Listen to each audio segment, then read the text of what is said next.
बच्चों, पिछली कक्षा में हमने शब्दों के भेद पढ़े थे और शब्दों के भेद में पहला हमने पढ़ा था उत्पत्ति के आधार पर। आज हम पढ़ेंगे बनावट के आधार पर शब्द भेद। बनावट के आधार पर शब्द तीन प्रकार के होते हैं। क, ऐसे शब्द जिनके टुकड़े करने पर कोई अर्थ नहीं निकलता, रूढ़ शब्द कहलाते हैं। जैसे कवे, जब हम बच्चों क और व, वी इनको अलग करेंगे तो इनका कोई अर्थ नहीं होगा, तो ये कौन सा शब्द कहलाएगा? रूढ़ शब्द। यानी कि जो कोई शब्द होता है जब हम उसके टुकड़े करते हैं और टुकड़े करने पर उसका कोई अर्थ नहीं निकलता, वो निरर्थक शब्द होता है, उसे हम क्या कहते हैं? रूढ़ शब्द। घर, अब घ र, जब इनको अलग अलग लिखा तो कोई अर्थ नहीं निकला ना। ऐसे ही पुस्तक, तो ये हमारे कौन से शब्द है? रूढ़ शब्द।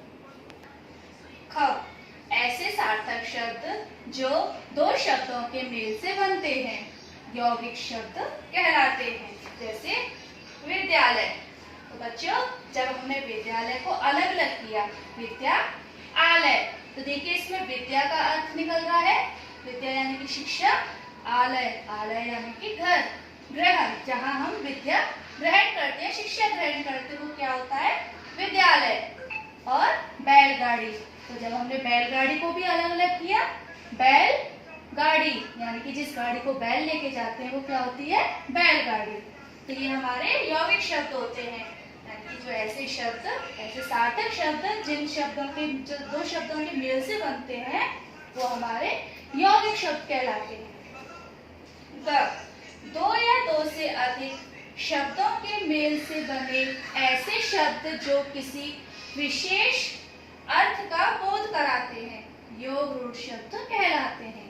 जैसे दो या दो से अधिक शब्द, जब शब्दों के मेल से जो शब्द बनते हैं वो हमारे योग रूढ़ शब्द कहलाते हैं और उनका एक विशेष अर्थ निकलता है। जैसे नीलकंठ, तो बच्चों नीलकंठ का सामान्य अर्थ है नीलाकंठ, पर इसका विशेष अर्थ है नीला है जिसका कंठ शिव। ऐसे ही चतुर्भुज, चतुर्भुज का सामान्य अर्थ होगा चार भुजाएं, लेकिन इसका एक विशेष अर्थ है, वो है चतुर्भुज का विशेष अर्थ है चार भुजाएं हैं जिसकी विष्णु।